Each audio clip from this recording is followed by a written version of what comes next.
Hey everyone, Ryan here at eTrailer. Today on our 2024 Jeep Grand Cherokee, we're going to be showing you how to install the RoadMaster custom fit stoplight switch kit. Before we do that though, let's just take a minute. We'll check this out and talk about if this is going to be a part that's even needed for your particular situation. So with the stoplight switch kit, it's really only going to be used in a few different scenarios. One of the big ones is whenever you're setting up your Jeep to be flat towed behind a motorhome. And the reason that you may need this is because of the supplemental braking systems that are out there, particularly the ones that use an indicator light, like the Stay and Play Duo, for example, made by Demco. That's what we're doing on our Jeep today. That's going to hold true for the regular indicator light and the wireless coach link monitor setup. Another big system is a RoadMaster InvisiBrake that would benefit from this, and I'm sure there's others out there. These are just the ones that come to mind. And the reason for that is that indicator light needs to know when the brake pedal is being applied, right? So when that happens, a signal is going to come out from our switch to that indicator light, illuminating it and letting you know what's going on. Another scenario would be if you're trying to do a trailer brake controller, all right?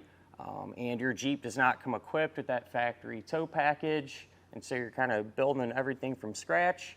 A trailer brake controller needs to know when the brake pedal is going to be pushed down, right? When you're driving, you hit the brake, you come to a stop, the brake controller needs to know that.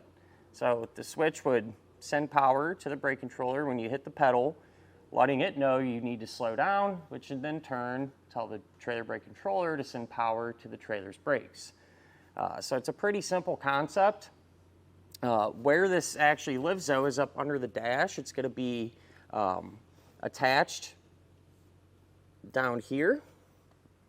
And I took this little panel off just to give you a better visual here.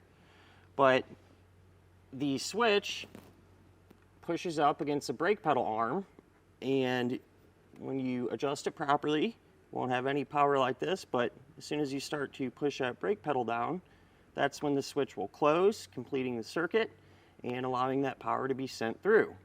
One of the really nice things with this setup is the fact that it is custom fit.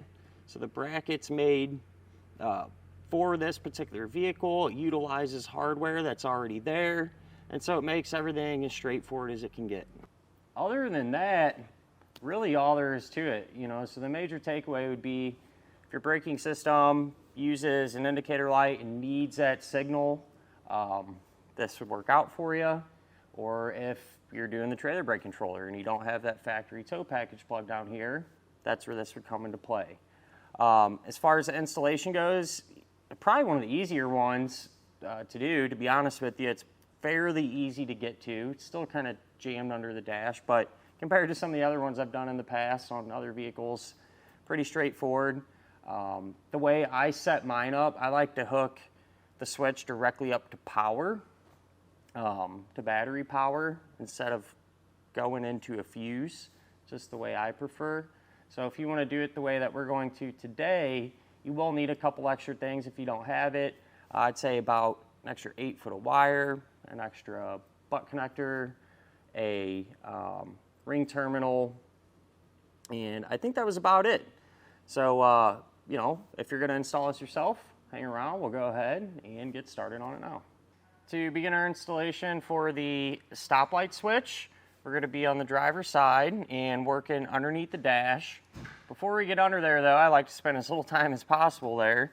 I like to prep as much as I can. So first things first, you can take your stoplight switch and crimp on 2 butt connectors on the end. And how you'll do that is like this. So what you want to do now, grab one of the wires that come in the kit. I'm using the green one, it really don't matter. This is how we'll make all of our connections. You'll just strip the end back, give that wire a twist,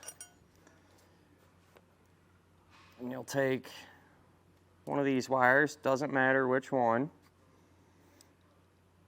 We'll put that into the end of the connector there and crimp it down like that. So eventually this wire is going to go to The indicator light for our supplemental braking system, or in our case, the wireless coach link monitor, or for those of you that might be doing a trailer brake controller, this would go to the stoplight switch side, right? The stoplight signal for that.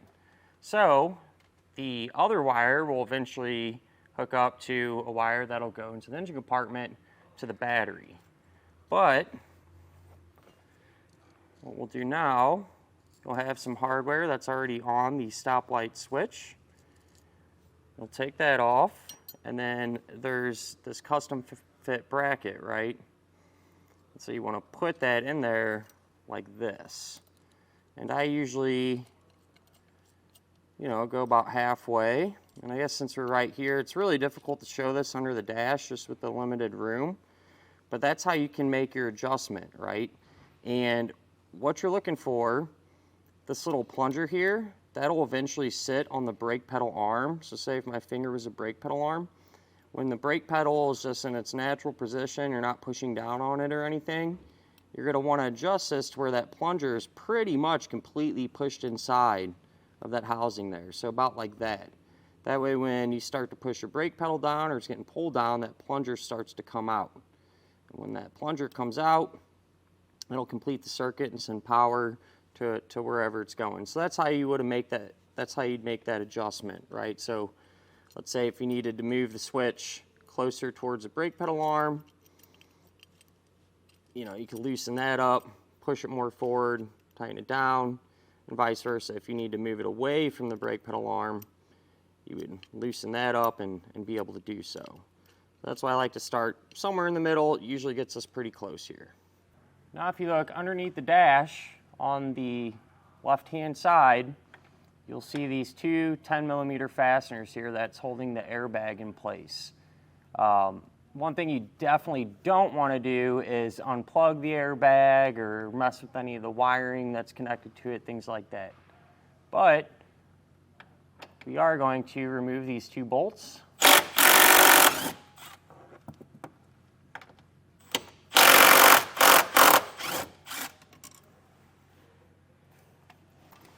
Take those bolts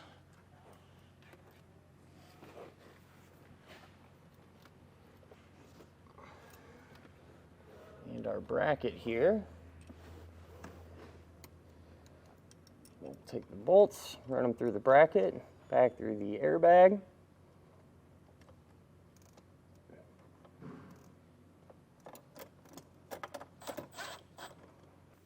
So with that all secured down and everything, I made a couple more connections.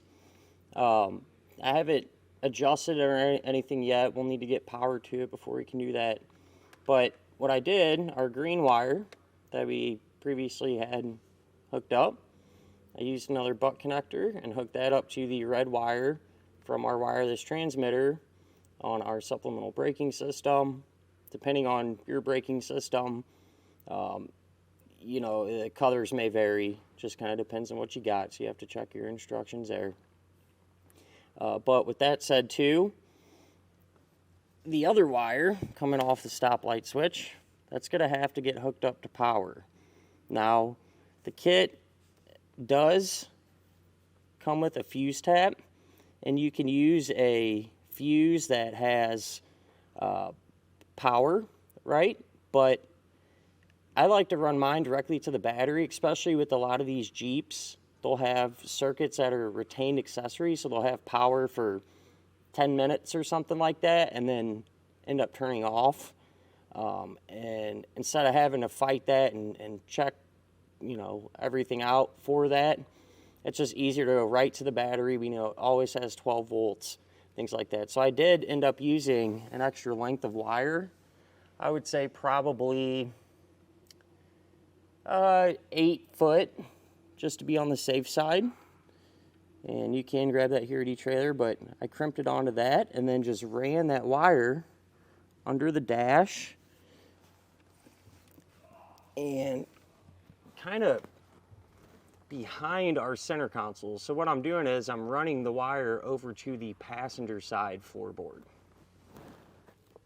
over here on the passenger side, this is where our wire ends up coming through, and needs to go out into the engine compartment, right, to get power. So I ran it up through here.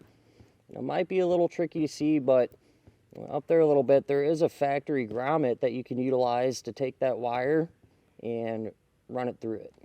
In the engine compartment, here's where our wire comes out, and I crimped it to a fuse holder. So if you want to do it this way, you will have to pick up this fuse holder separately.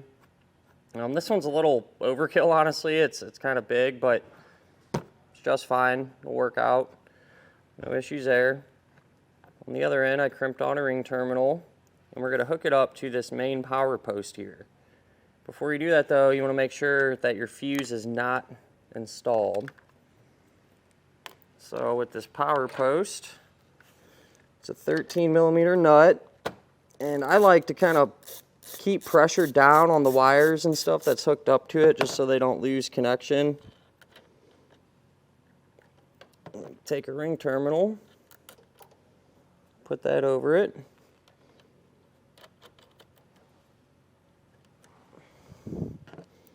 And get our nut tightened back down.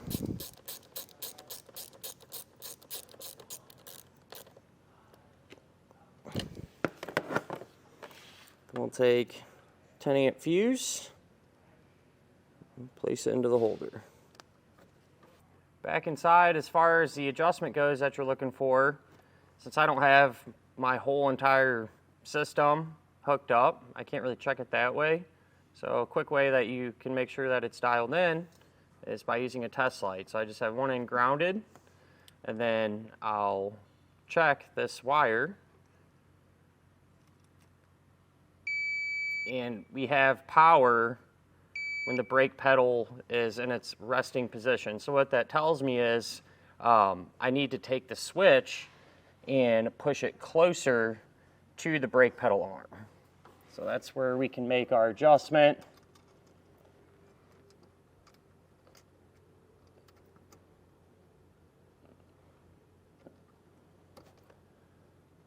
By turning those nuts like we talked about, and just continue to check. And what we're looking for is just not to have power when the brake pedal's sitting there, but as soon as you start to push it down just a little bit, that's when you want that power to actually get sent through this wire. I got our switch adjusted, and right now we have no power, but if I start to push down on the brake pedal, you can see just with that little bit of movement, we have power getting sent through, and that's exactly what we're looking for. So I'm going to come back with a couple of wrenches, a 14 and a 17. I'll snug these down, make sure the switch position hadn't moved, and clean up all of our wiring. And with everything all wrapped up, that'll do it for our look at and our installation of the RoadMaster custom fit stoplight switch kit on our 2024 Jeep Grand Cherokee.